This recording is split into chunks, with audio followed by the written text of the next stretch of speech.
The Selfish Path to Romance. Download Chapter 1 for free at drkenner.com and at amazon.com.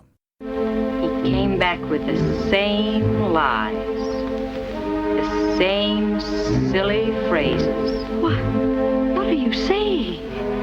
He has grown greedier with the years.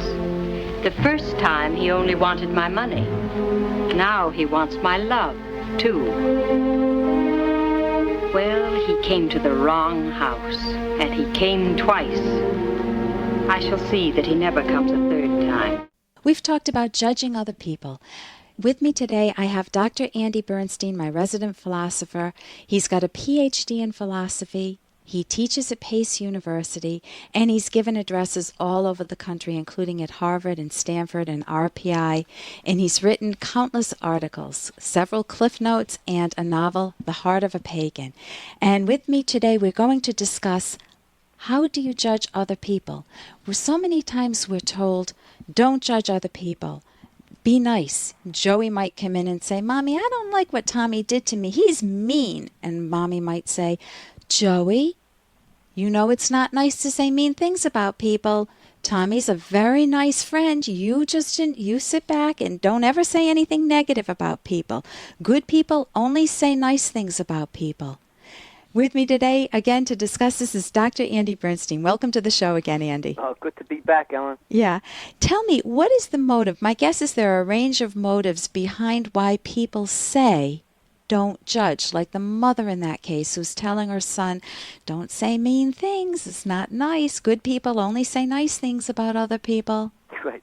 Well, I think, in large part, I think this falls in your field, not in mine. I think in probably all of those cases, there's always a psychological motive. I think there's a moral, philosophical one, too. But I think the psychological motive is always the person himself or herself feels terribly guilty inside about God knows what, and is terrified of being judged himself, that he's afraid to judge himself because he's afraid he's going to wind up falling short of his own moral standards, and consequently is terrified of other people judging him, and so necessarily then wants to avoid moral judgment at all costs, and so utters this kind of nonsense that we shouldn't judge other people, even though our lives very clearly depend on our willingness to judge other people's characters and their psychological states. I'm thinking we judge everything. I mean, you go into a restaurant, you judge the food. You go shopping for clothes, and you judge whether the dress looks right on you or if it hangs funny on you, whether the shoes fit or not, whether you like the car or not. We're constantly judging things. When it comes to people, there's a whole, I want to say a movement. It's not a coordinated movement, but there's a whole mentality or a mindset that people can get into that says, well, I just don't think about that in him. I don't like it in him, but I don't want to look too deeply. Why? Who tells us not to judge people? Well, there is a coordinated movement here. It's called Christianity. The fame, religion more broadly. It's not just Christianity, but the phrase of "judge not and be not judged." I think the belief here comes from the religious belief in original sin, that man is a sinful being, and consequently, since we're all equally sinful, not one of us is morally pure enough to be able to be a judge. To cast the first stone. And I think that philosophy and that moral creed has psychological consequences. I think people who have accepted the idea of their own sin, and probably were brought up in that kind of a family, the people who accept that have a chronic sense of moral inadequacy and a chronic sense of self-loathing and guilt, and they're terrified of being judged. So they preach this philosophy of do not judge. I just want to stress. The antidote to this is the realization that our lives depend on judging. I think people can see at a common sense level they have to judge other people. They cannot fail, must not fail to distinguish between the honest and the dishonest, between the peaceful and the violent, between the rational and the irrational. Their very lives depend on judging between those people, as who they connect with as friends or lovers, and who they reject. So it's very tragic. If you've been brought up to believe that you're a sinner from the get-go, before you even face any choices in your life, before you make any decisions or exercise your volition, your free will, if you're told that you're a sinner, you're bad to begin with, and that all you can do is, climb out of the hole but never enjoy the sunlight, you can just get to the edge of the hole, then it feels like you're afraid to judge. You're afraid to cast any blame because you're carrying around what I know Ayn Rand calls unearned guilt. It's guilt that you never should have held. Yeah, that deep belief in one's own sinfulness and one's own unworthiness would necessarily make a person terrified of being judged. And then the philosophy that we shouldn't judge becomes attractive, because that means if we shouldn't judge, that means above all, other people shouldn't judge me. So, and if I'm a sinner, based on whatever wrong standards there are, I've been spoon-fed from birth, then that's not fair, because I'm tragically then trapped. The alternative to that, I'd like to spend a few moments on that, Andy. What would be an alternative view? Not that you're born in with original sin, but what would be the alternative that would make judgment a joy? I even had a segment in a recent course I gave, The Joy of Judging. Hey, I got to interrupt this because we've got to pay some bills. 30 seconds, that's it. A very quick ad, and then Ellen will be back. Romance. Ugh, I wish guys knew more about what we want from a relationship. Boy, I wish I knew more about what I want.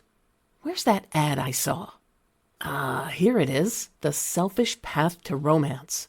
A serious romance guidebook. Download Chapter 1 for free at selfishromance.com and buy it at amazon.com. The Selfish Path to Romance. That is interesting.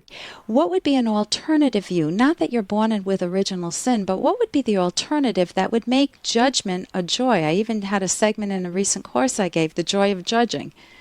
I like that title. I think the alternative view is the realization that we come into this world.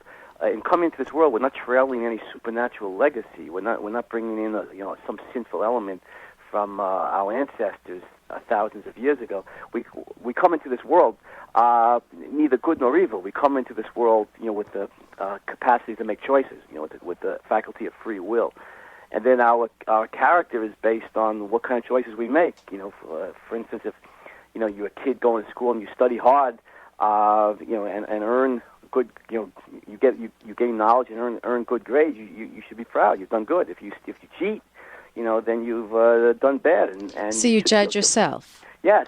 So I mean, people have their own character in their hands, and I love Ayn Rand's line on this, that man is a being of self-made soul.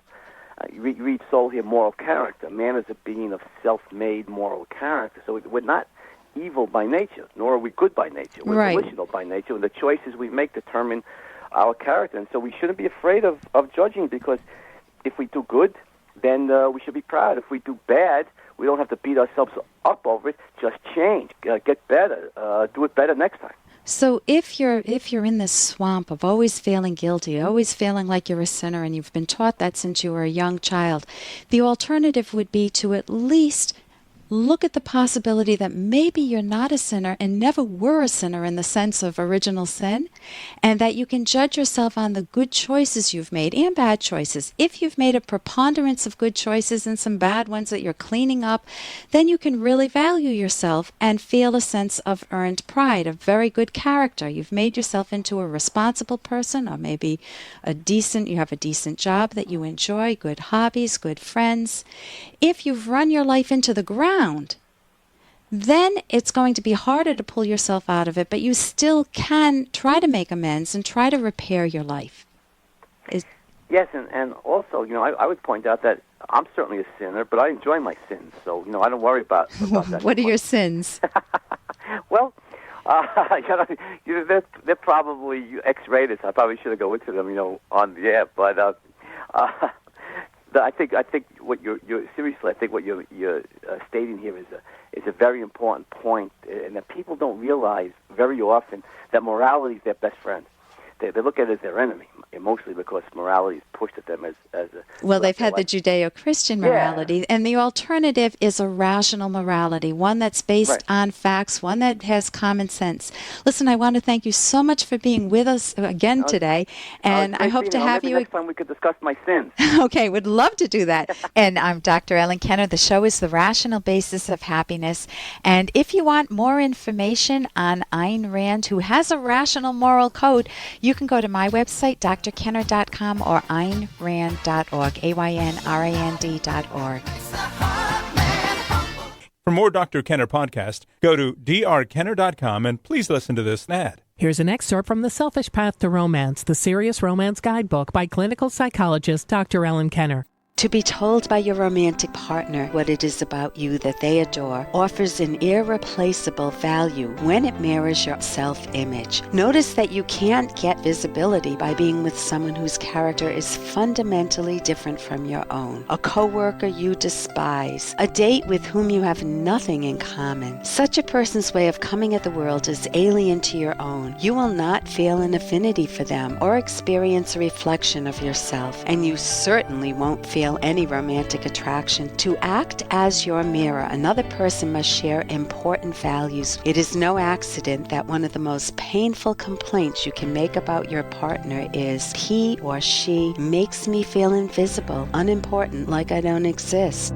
You can download Chapter 1 for free by going to drkenner.com, and you can buy the book at amazon.com.